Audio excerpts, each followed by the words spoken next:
देखिए, मैं शुद्ध शाकाहारी हूँ। मैं मांस मछली नहीं खाती। अरे कोई बात नहीं, मेरे लिए तो बना सकती हो ना।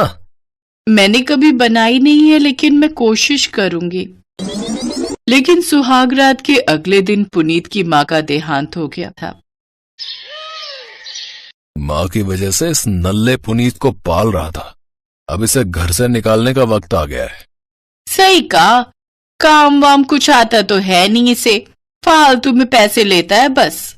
पुनीत और उसका बड़ा भाई रोहित एक साथ एक छोटा सा होटल चलाते थे। पुनीत को हिसाब किताब अच्छे से आता नहीं था। रोहित उससे हर एक छोटा बड़ा काम करवाता था और खुद बस बैठकर हिसाब किताब करता था।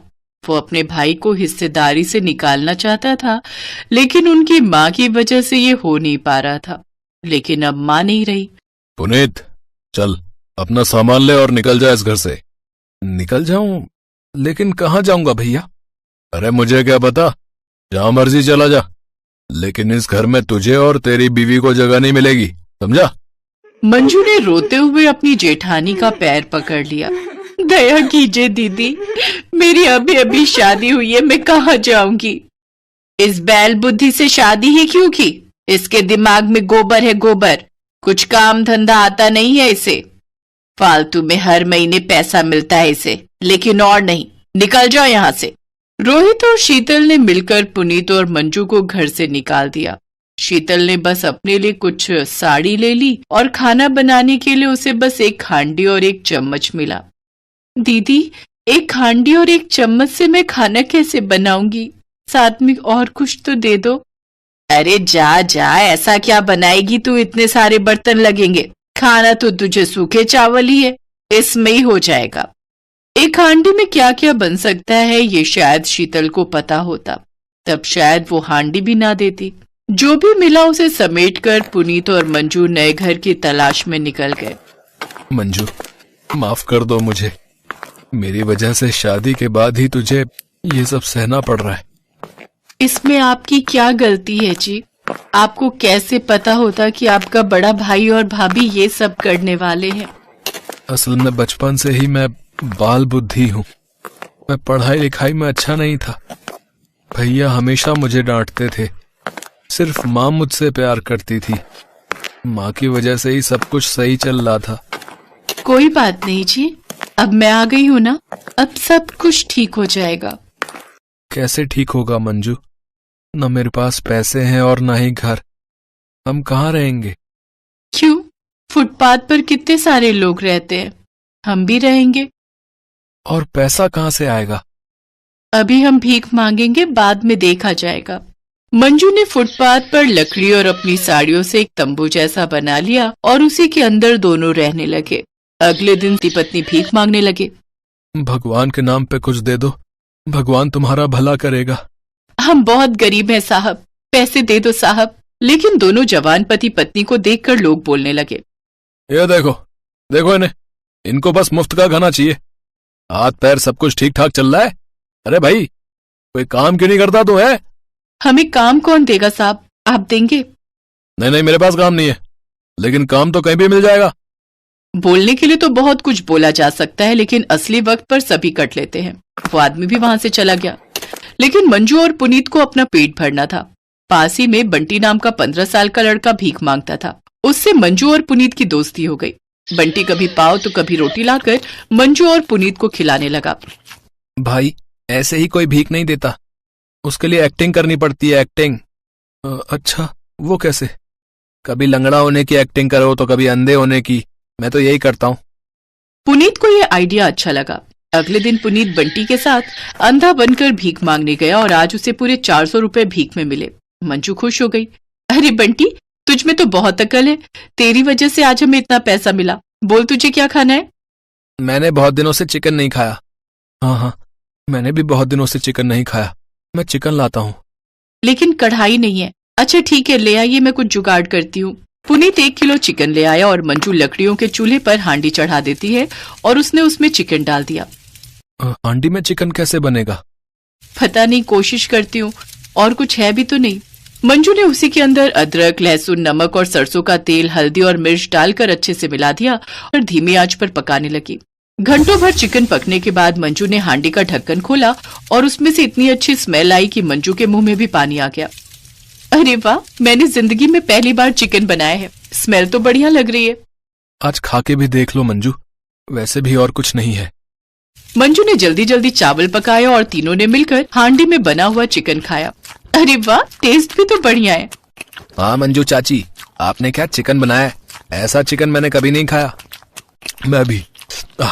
हांडी में इतना अच्छा चिकन बनता है, ये मुझे पता नहीं था। 1 किलो चिकन तीनों मिलकर खत्म कर देते हैं।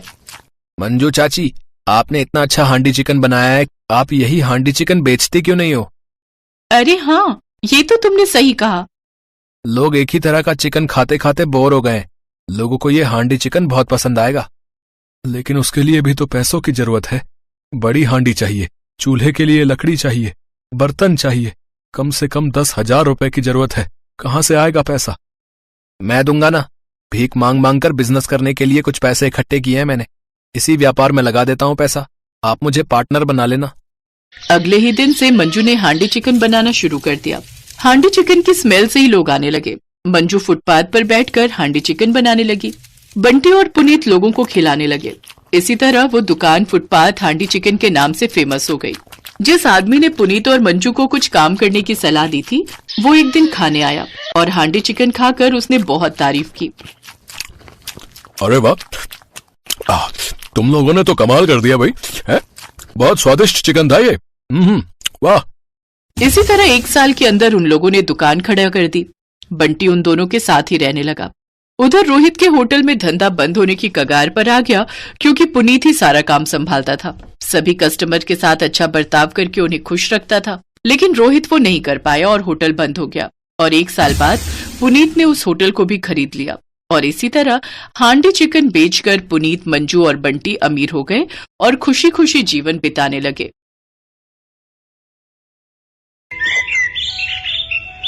ये कहानी है निखत और उसके बेटे अली की। निखत से उसके शौहर का साथ निकाह के 2 साल बाद ही छूट गया। उस वक्त अली को पैदा हुए बस कुछ ही महीने हुए थे। यही वजह थी कि उस मासूम के जहन में उसके अब्बू से जुड़ी कोई याद नहीं थी। उसने तो अपने अब्बू को बस तस्वीरों में ही देखा था। अम्मी, अब्बू को खाने में क्या पसंद था? वही जो तुझे पसंद है। वो भी तेरी तरह बिरयानी पसंद करते थे।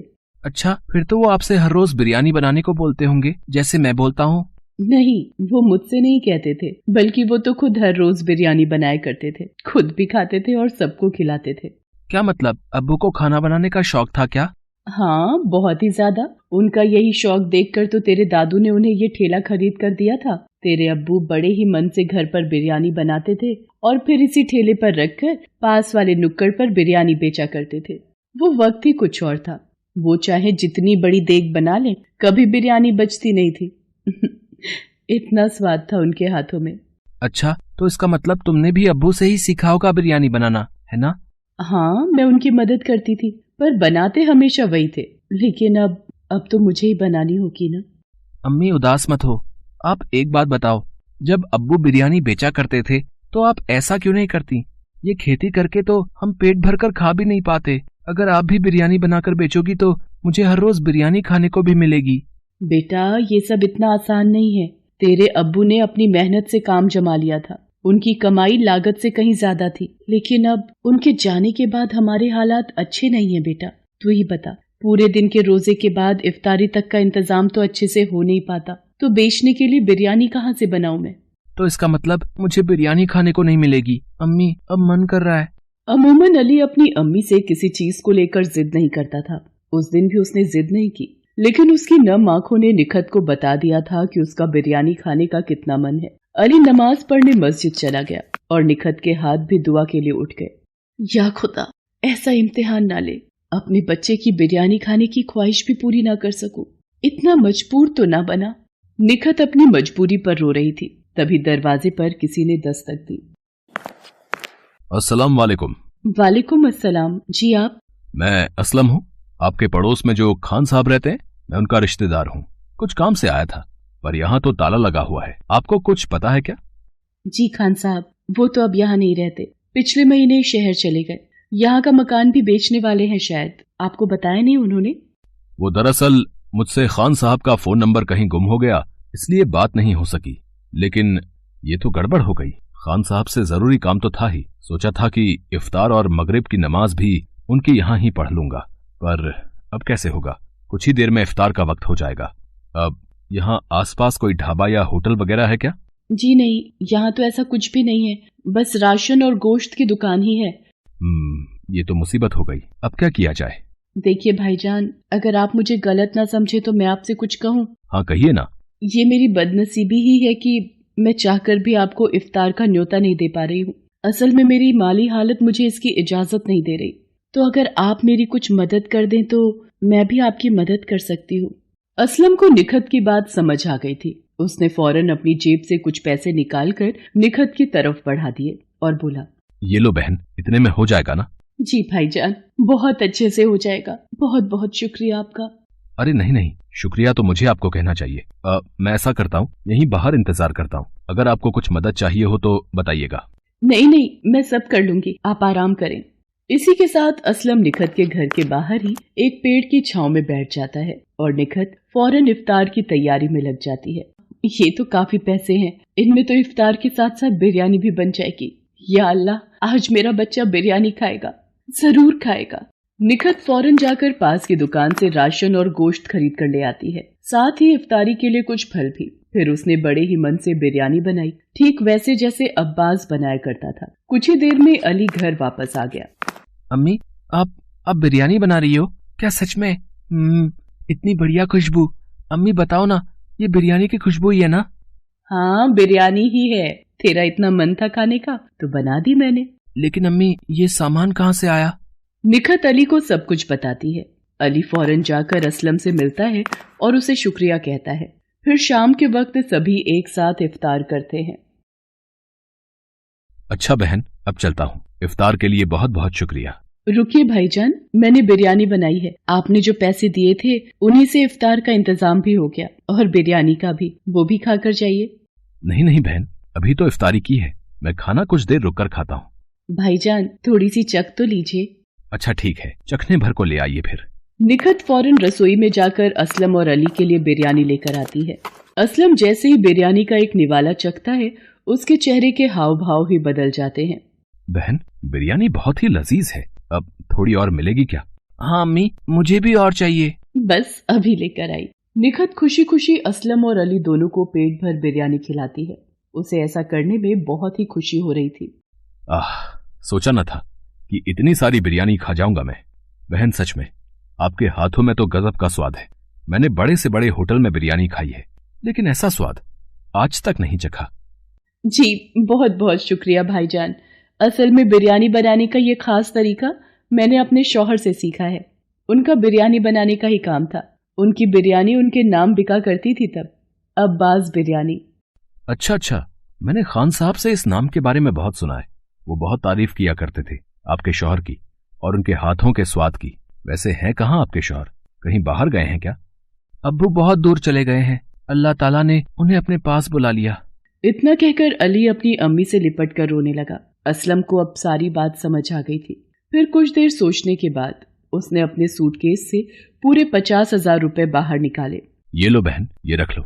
जी, ये इतने सारे पैसे? नहीं भाईजान, माफ करिए, पर मैं इन्हें नहीं ले सकती। पहले आपने जो मदद की वही मुझ पर और मेरे बच्चे पर बहुत बड़ा एहसान है आपका। अब मैं आपसे और कुछ नहीं ले सकती। ये तो आपको मुझे भाई बनाने से पहले सोचना चाहिए था। मैं ये पैसे इसलिए दे रहा हूँ ताकि आप अपने शोहर का रुका हुआ काम फिर से शुरू कर सको। वही है ना अब्बास भाई का मशहूर ठेला? ये ऐसे अच्छा नहीं लग रहा। ये पैसे रखो और इस ठेले को फिर से खुशगवार कर दो। मैं जल्द ही आऊंगा फिर से बिरयानी खाने। इतना कहकर असलम ने निखत के हाथों में वो पैसे रख दिए। निखत कुछ न बोल सकी, लेकिन उसकी आंखों से बहते आंसुओं में उसके जज्बात साफ झलक रहे थे। असलम वहां से चला गया, लेकिन निखत और अली को एक नई जिंदगी दे गया। निखत ने ठीक वैसा ही किया जैसा कि असलम ने उससे कहा था। पूरे रमजान रोजा रखने के बाद निखत ने ईद वाले दिन से बिरयानी बनाकर बेचने की शुरुआत की। उसके हाथों से बनी बिरयानी की खुशबू जल्दी ही सारे गांव को उसके पास खींच लाई। निखत, वाह बेटी, बहुत ही अच्छा किया तुमने। अब्बास के जाने के बाद तो जैसे बिरयानी में स्वाद आना ही बंद हो गया, लेकिन अब फिर से बिरयानी महकेगी और सबकी जुबान पर चढ़ेगी। लाओ, जल्दी से प्लेट लगा कर दो। निखत और अली खूब मेहनत से अपना बिरयानी का ठेला चलाने लगे। गांव के लोग तो पहले दिन से ही आने लगे थे, लेकिन धीरे धीरे दूसरे गांव और पास के शहरों से भी निखत को बिरयानी बनाने के ऑर्डर मिलने लगे। अब निखत और अली को किसी बात की कमी नहीं थी। उनके रहन सहन से लेकर खाना पीना सब बढ़िया हो गया और अब अली स्कूल जाकर पढ़ने भी लगा।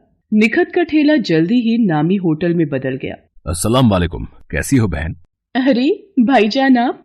वालेकुम अस्सलाम। आइए, बाहर क्यों खड़े हैं, अंदर आइए। निखत के होटल को देखकर असलम को बहुत खुशी हो रही थी, साथ ही फक्र भी।